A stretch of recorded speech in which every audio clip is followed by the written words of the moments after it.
소포 상자. 셜록 홈즈의 탁월한 추리력을 여실히 드러내주는 여러 사건들 중에서 나는 가능한 너무 선정적이지 않은 얘기들을 소개하려고 나름대로 신경 써왔다. 따라서 기록을 하면서 내용의 핵심이 될 수도 있는 주변의 세부 사항들을 생략함으로써 자칫 사건을 잘못 전달할 수도 있겠다는 고민을 하게 되었다. 아무튼 그런 사건들 가운데 유난히 끔찍하고도 기이했던 사건 하나가 기억난다.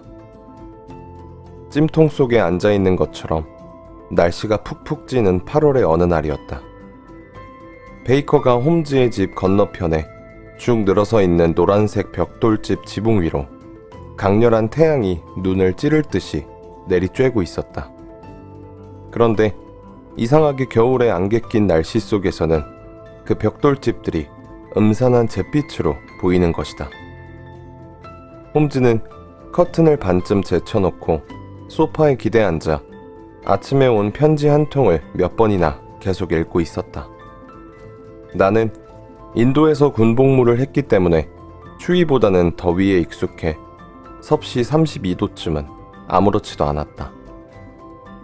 더위는 견딜만 했는데 신문은 볼 게 하나도 없고 의회도 폐회 상태라 재미있는 뉴스거리가 없었다.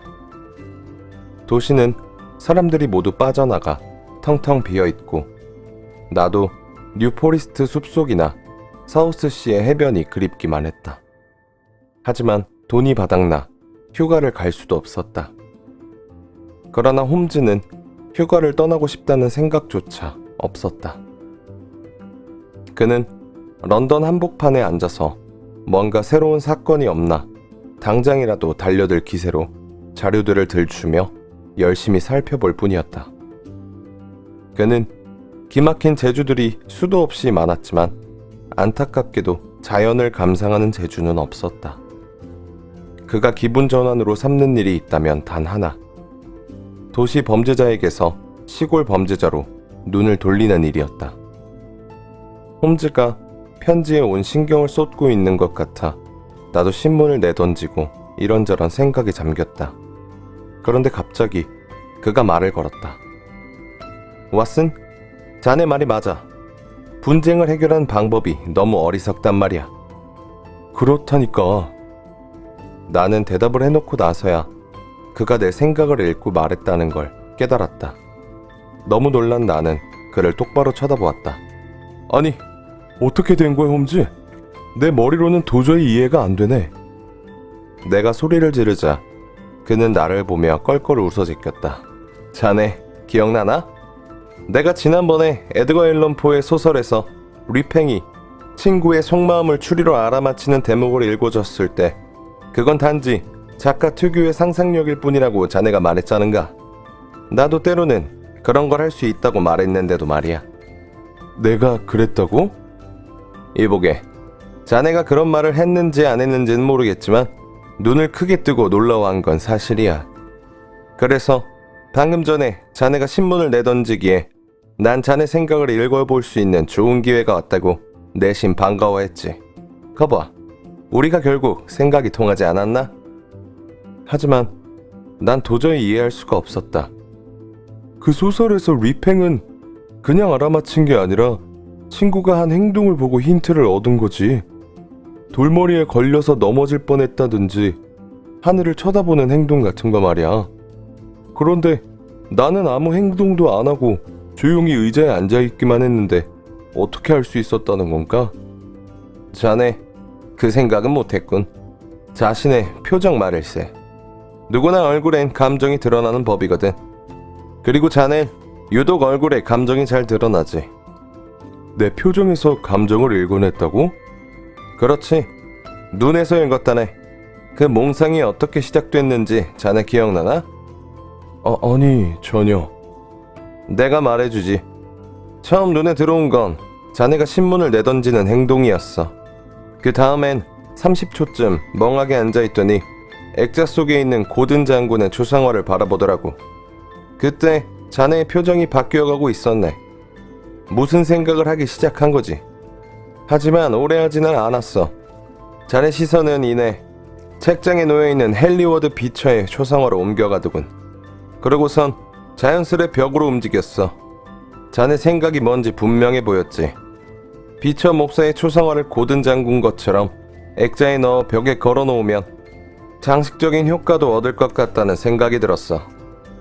내 마음을 훤히 읽었군. 그래, 거기까지는 맞을 거야. 그런데 자네는 다시 비처 목사를 생각했어. 눈을 찌푸리며 그의 얼굴을 하나하나 뜯어보듯이 사진을 자세히 쳐다보더라고. 그러면서 뭔가 생각에 잠기기 시작했지. 그와 관련된 여러 사건을 떠올리면서 말이야. 그 중에서도 특히 남북전쟁 때 비처가 북부편에서 일한 것을 생각지 않을 수 없었을 거야. 나중에 그가 과격분자들에게 엄청 당하지 않았나? 자네가 그때 하도 분개해서 당연히 기억날 거라고 생각했지. 잠시 후 자네가 그 사진에서 시선을 돌리기에 혹시 남북전쟁 쪽으로 생각이 움직였나 싶었다네. 아닌 게 아니라 자네 표정이 굳으면서 눈을 깜빡이며 주먹을 꽉 쥐더라고. 그러다가 얼굴이 우울해지며 고개를 흔들더군. 전쟁의 공포와 죽어간 사람들 생각이 났겠지. 그리고 전쟁이 곧 어리석은 거라는 생각을 하게 된 거야. 바로 그때 내가 동의한다는 의미로 그건 정말 어리석은 거라고 말을 한 거지. 정확했어. 그런데 아무리 생각해도 신기한걸? 왓슨, 솔직히 말해 이 정도는 아무것도 아니네. 자네가 지난번에 내 말을 못 믿겠다고 해서 일부러 해본 거야. 그런데 지금 그런 것보다 훨씬 더 어려운 문제가 하나 있는데, 크로스가의 이상한 소포 배달에 대한 신문 기사를 자네는 혹시 봤나? 아니, 못 봤는데? 그 신문 좀 이리 주게. 자, 이 기사야. 한번 읽어보게. 크로이든의 크로스가에 사는 수장 쿠신 양은 너무나 황당한 일을 겪었는데 어쩌면 사악한 징조를 담고 있는지도 몰랐다. 어제 오후 2시에 그녀는 갈색 종이로 쌓여진 작은 소포를 배달받았다. 상자 안에는 굵은 소금이 가득 들어 있었다. 그녀는 상자를 들어 소금을 쏟아내다가 잘라진 지 얼마 안 된 사람의 귀 2개를 발견했다. 쿠싱 양은 기겁을 하며 뒤로 물러섰다. 그 상자는 전날 아침 벨파스트에서 온 소포였다. 그런데 발송인 주소도 적혀 있지 않았다. 더욱 이상한 건 조용히 혼자 살고 있는 50대 노처녀인 쿠싱 양에게 우편물이 오는 일은 아주 드물었다는 사실이다. 쿠싱 양은 몇 년 전 펜지에 살 때 의대생 3명에게 방을 세준 적이 있었다. 그런데 너무 시끄럽고 불규칙한 생활을 하자 그들을 쫓아냈다. 이번 일에 대해 경찰은 그 학생들이 쿠싱 양에게 복수하기 위해 해부실에서 시체의 귀를 잘라 보낸 것으로 추정하고 있다. 게다가 세 학생 중 한 명이 아일랜드 북부의 벨파스트 출신이라 경찰의 추정에 무게를 실어주고 있다. 이 사건은 경찰계의 최고 실력자로 알려진 레스트레이드 경감에게 맡겨져 현재 수사가 진행 중이다. 여기 데일리 크로니클에도 같은 기사가 실렸군. 그리고 아침에 레스트레이드한테서 편지가 왔다네. 자, 읽어보게. 내가 신문을 읽고 나자 홈즈가 편지를 내밀며 말했다. 이 사건은 당신이 맡으면 좋을 것 같습니다. 우리는 사건을 해결하리라는 희망은 갖고 있지만 우선 단서를 찾는데 약간의 어려움을 겪고 있습니다. 벨파스트 우체국에 전보를 쳐서 문의해본 결과 특정 소화물을 확인할 수가 없고 또 보낸 사람을 기억할 수도 없다고 합니다. 사용된 상자는 반 파운드 용량의 담배 상자로 아무런 단서도 되지 못하고 있습니다. 제 생각으로도 의대생들의 소행이라는 것이 가장 그럴듯한데 어쨌든 당신이 잠깐 이곳으로 와주시면 좋겠습니다. 나는 쿠싱 양의 집이나 경찰서에 있을 것입니다. 왓슨, 자네 어떤가? 크로스가에 같이 가지 않겠나? 자네의 기록에 뽑힐 만한 의외의 수하게 될지도 모르겠지. 그러지 않아도 재밌는 일이 뭐 없을까 하고 생각하고 있었네.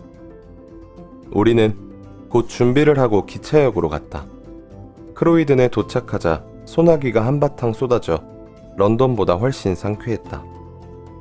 역엔 언제 봐도 다부지고 족제비 같은 인상을 주는 레스트레이드 경감이 마중 나와 있었다. 쿠싱양 집까지는 걸어서 5분 거리였다. 크로스가에는 현관 층계를 흰색으로 칠해 산뜻해 보이는 2층 벽돌집들이 나란히 들어서 있었다. 앞치마를 두른 여인들이 현관 층계에 모여 이야기하고 있었다. 레스트레이드가 쿠싱양 집 앞으로 다가가 문을 두드렸다. 하녀가 나와 문을 열어주며 우리를 거실로 안내했다. 쿠싱양은 자수를 놓고 있었다. 그녀는 조용하고 온화해 보였다. 레스트레이드를 보자 그녀가 대뜸 말했다. 그 섬뜩한 것들은 지금 창고에 있어요. 좀 가져다 주시면 좋겠는데요. 네, 그러죠. 당신 집에서 홈즈 씨에게 보여드리려고 그냥 여기 놔뒀던 겁니다. 아, 그래요? 왜 꼭 여기서 보여드려야 하는 거죠? 홈즈 씨가 직접 질문할 게 있을 것 같아서요. 나는 아무것도 모른다고 분명히 말씀드렸는데 뭘 더 물어보겠다는 건가요? 홈즈가 나서서 말했다. 네, 됐습니다. 이런 일 때문에 심려가 크셨을 겁니다. 세상에, 전 워낙 사교성이 없는 성격이라 집안에서만 지내왔거든요. 그런데 신문에 제 이름이 나고 경찰이 집에 오고 난리가 났잖아요. 이런 일은 평생 처음이에요. 경감님, 그런 걸 정 봐야 한다면 여기로 가져오지 말고 창고로 가서 보세요. 집 뒤쪽으로 가자 작은 창고가 하나 있었다.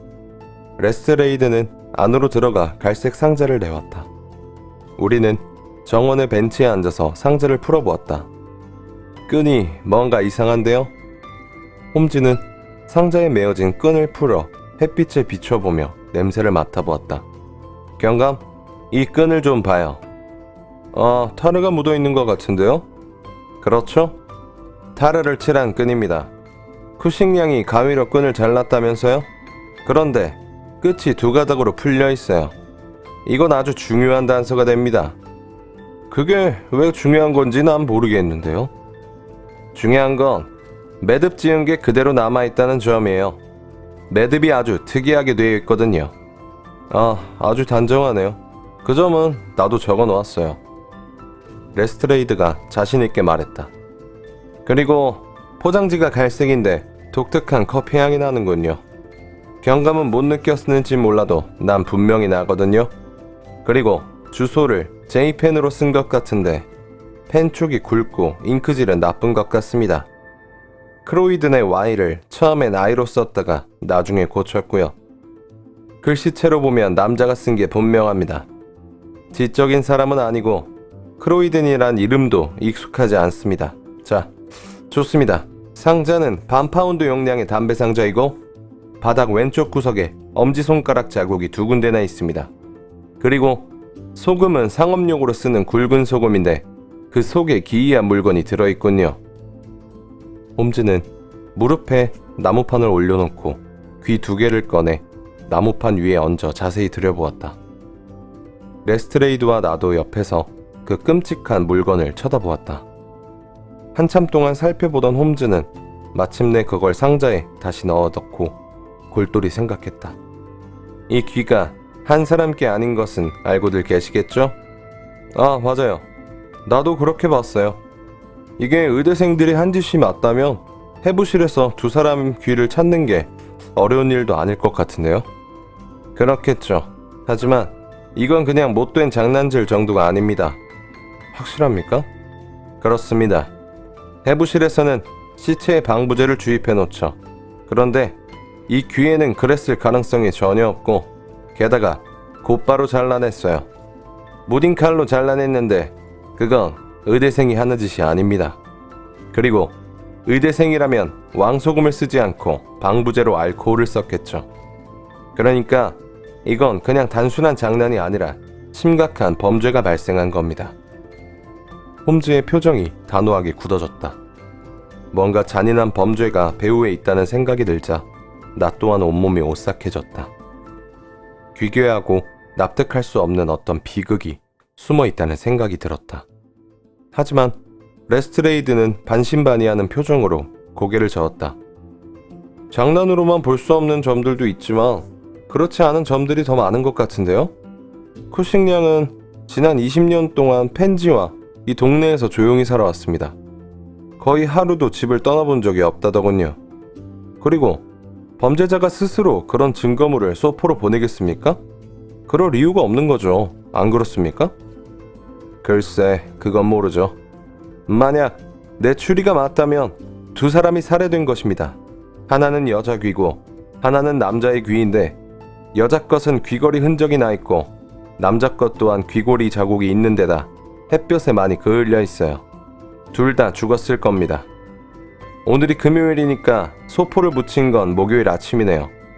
그럼 살인이 일어난 건 수요일이나 화요일, 아니 그 전일지도 모르겠어요. 쿠싱 양에게 죽은 두 사람의 귀를 보낸 건 범인 자신이겠죠? 그러니까 소포를 보낸 사람을 찾아내야 합니다. 자, 그렇다면 그가 누굴까요?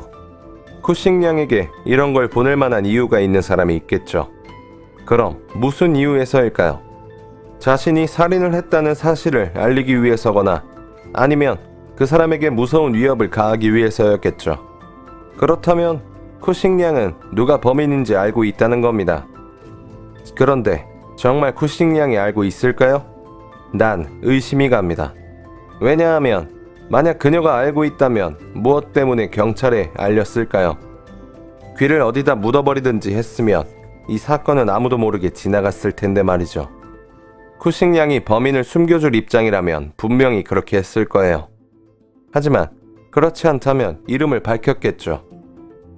홈즈는 정원의 울타리 쪽에 시선을 두며 빠른 어조로 말하다가 갑자기 벌떡 일어나더니 집의 현관으로 걸어가기 시작했다. 쿠싱 양에게 뭘 좀 물어봐야겠어요. 아, 그럼 전 먼저 가겠습니다. 다른 일이 있어서요. 쿠싱 양에게 더 물어볼 것도 없고요.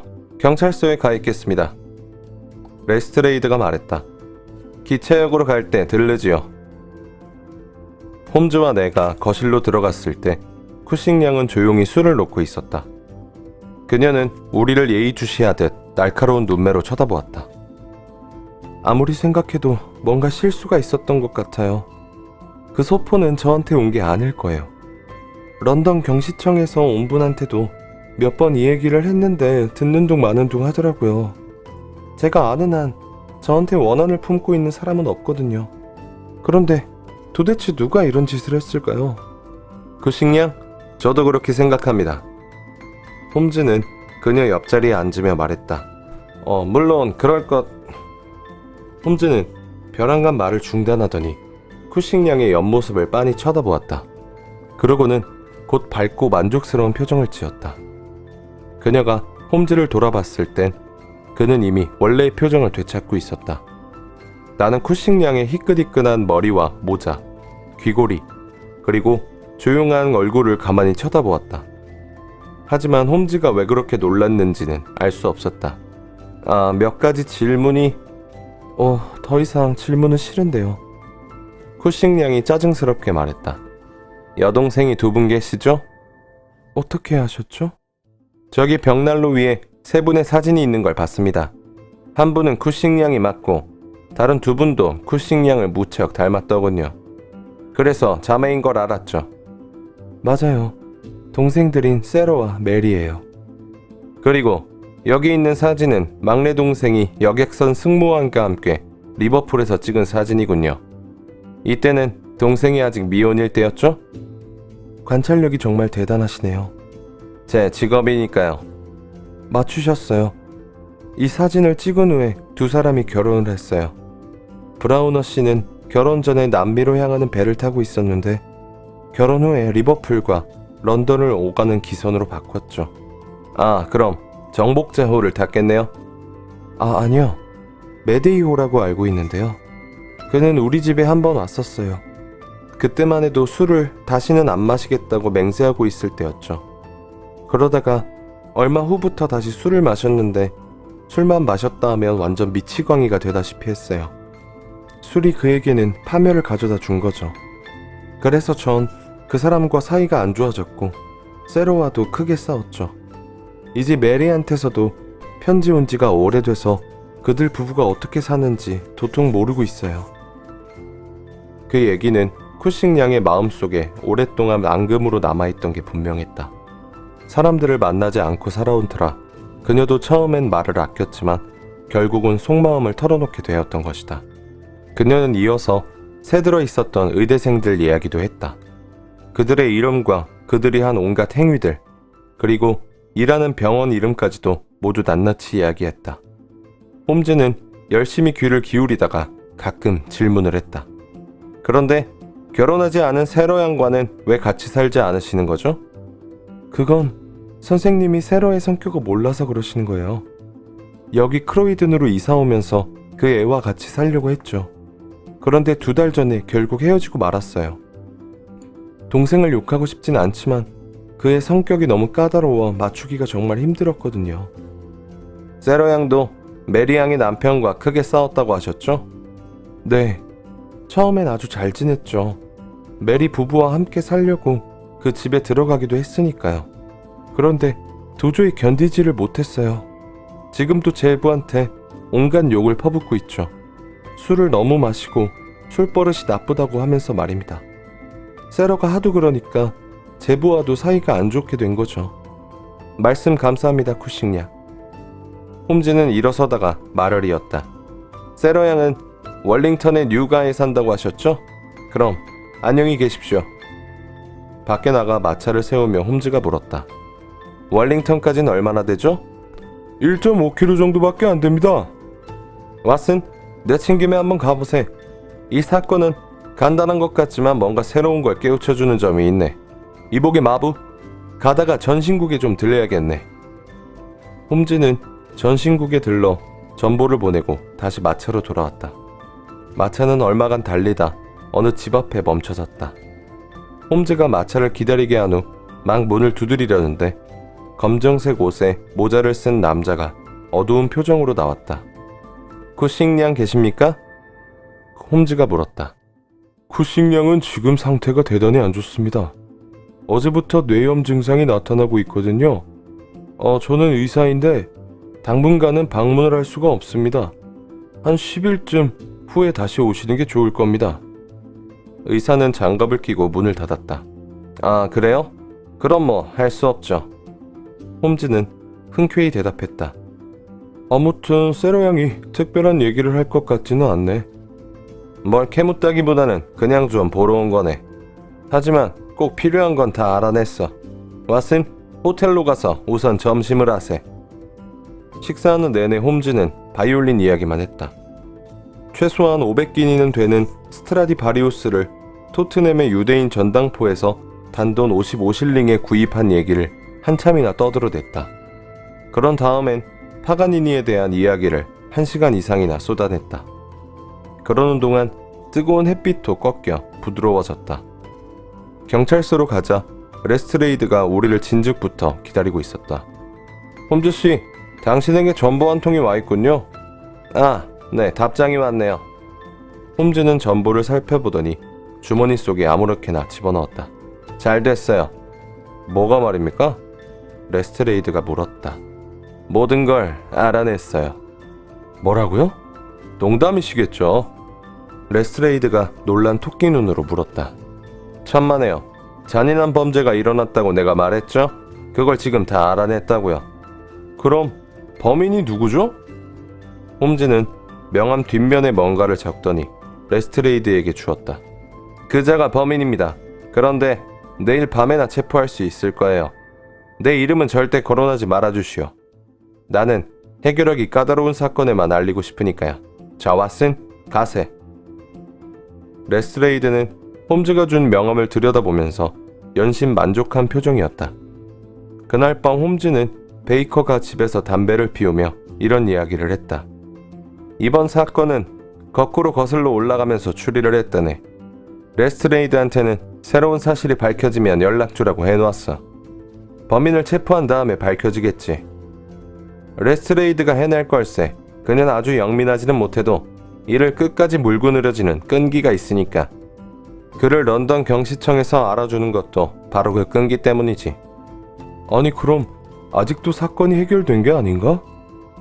핵심은 찾았지. 그런 잔인한 짓을 한 범인이 누군지는 알고 있으니까. 다만 희생자 중 한 명의 신원은 아직 밝혀내지 못했네. 자네도 짚이는 게 있지? 홈즈, 자네는 브라우너를 의심하고 있겠지. 그렇다네. 당연한 것 아닌가? 뭐가 의심스럽다는 건지 사실 난 막연하구만. 난 반대로 모든 게 명확해 보이네. 자네도 알다시피 우리는 사건에 대해 아무것도 모르고 부딪혔지. 그런 방법이 때로는 도움이 될 때가 많다네. 아무런 선입견도 없으니 말이야.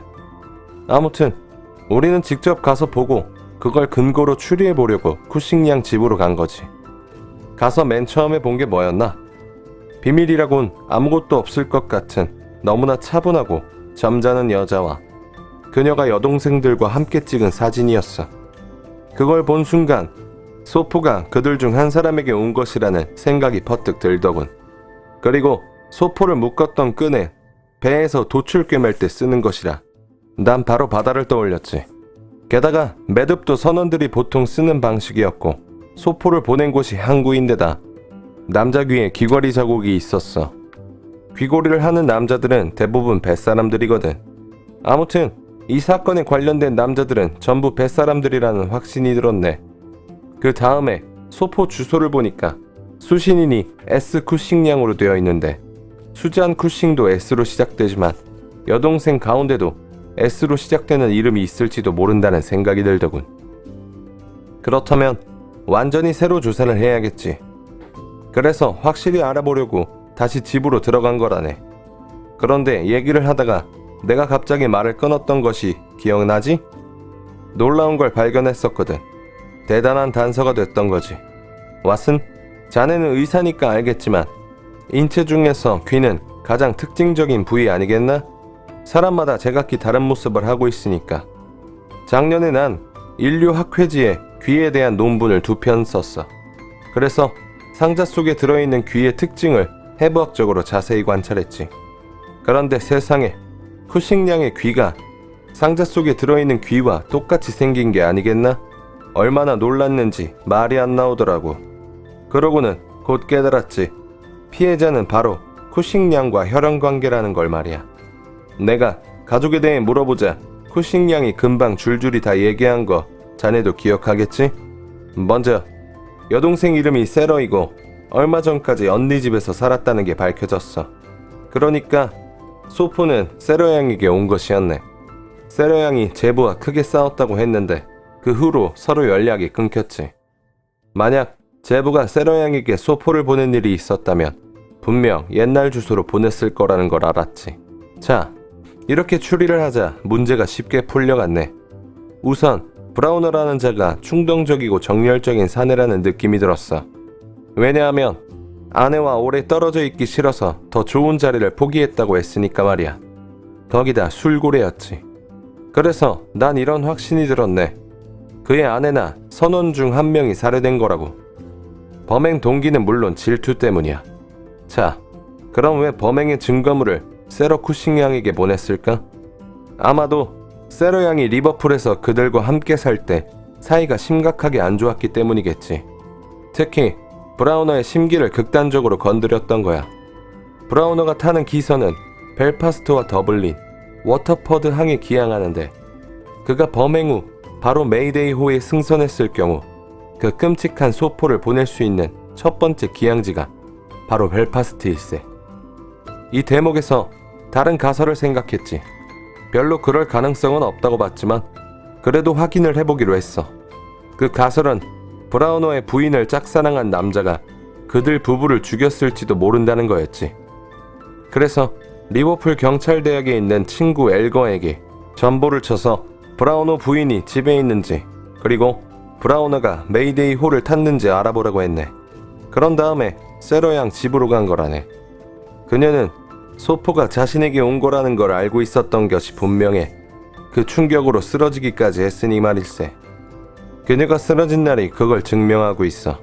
그건 곧 그녀가 소포의 내용에 대해 잘 알고 있었다는 것이지. 그녀를 만날 수는 없었지만 다행히 엘거가 답장을 보내왔어.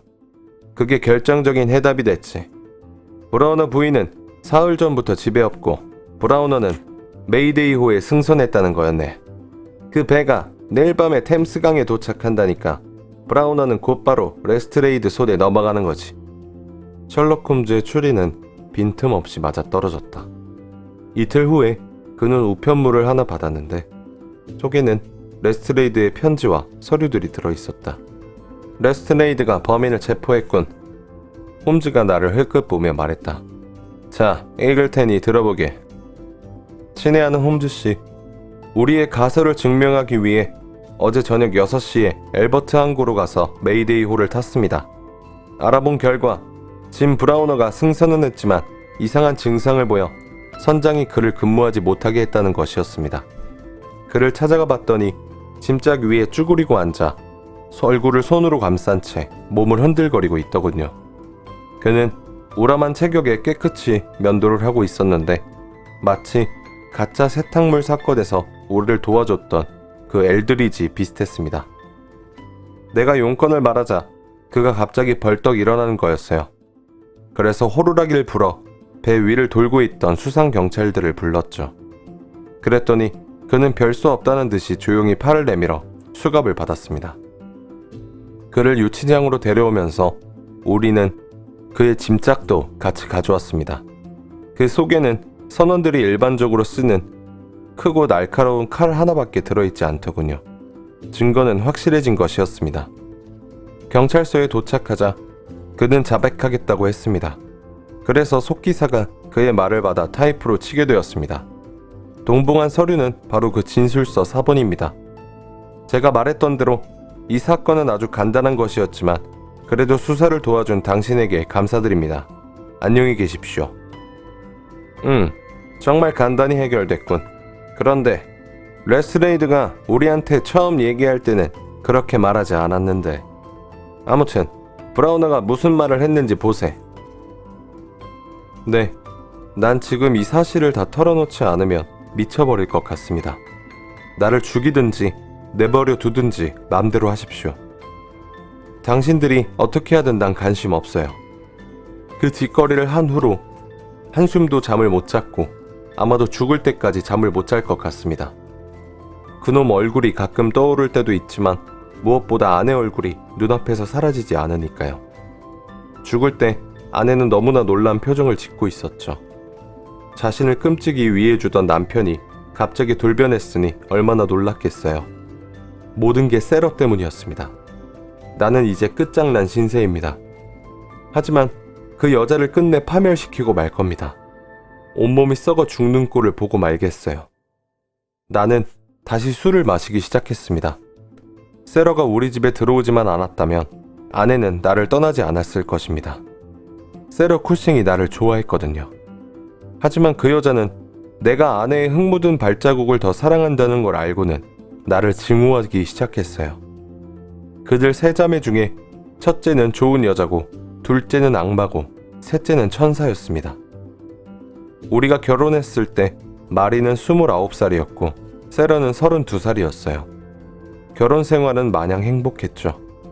리버풀에 마리만한 여자는 없다는 생각까지 들었어요.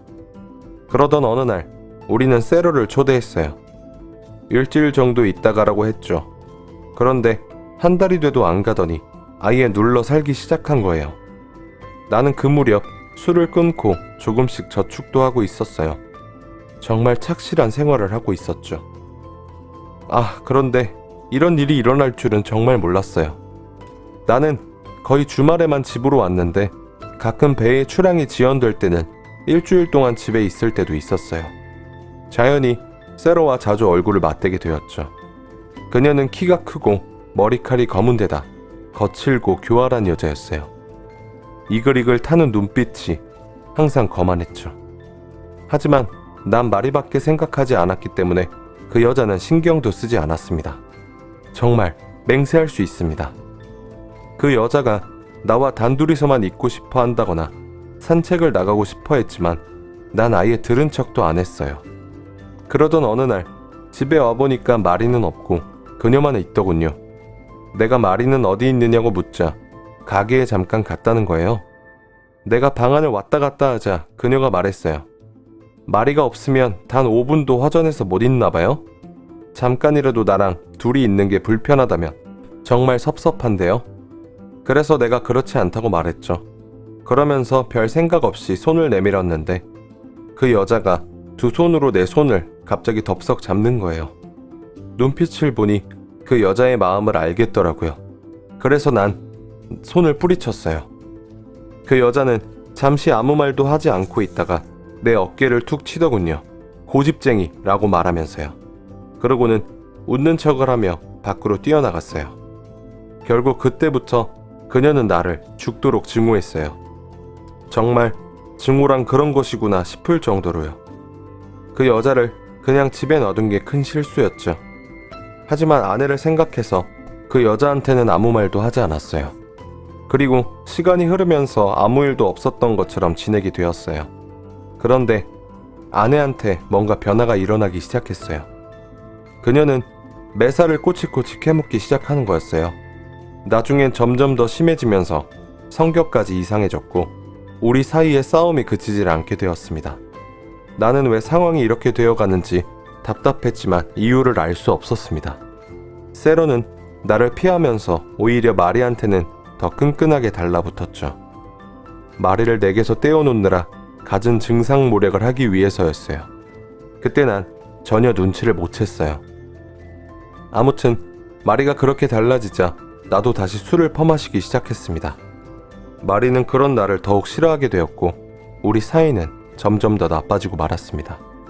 게다가 알렉 페이번이라는 놈이 개입되면서 상황은 훨씬 더 심각하게 되어갔습니다. 그놈은 처음엔 세러를 만나러 우리 집에 오기 시작했는데 나중엔 우리 부부를 보러 왔었죠. 부침성이 좋아서 어디서나 쉽게 친해지곤 했었어요. 게다가 놈은 입담이 좋아서 같이 있으면 재미도 있었어요. 그건 사실입니다. 어쨌든 그놈은 한 달가량 지속적으로 우리 집에 들렀어요. 그런데 그놈이 설마 그렇게 약삭빠른 짓을 할 줄은 생각지도 못했습니다. 어느 날 무슨 일 때문에 의심을 갖게 되었는데 바로 그날부터 우리 집의 평화는 산산이 깨지고 말았어요. 그건 아주 사소한 일이었죠.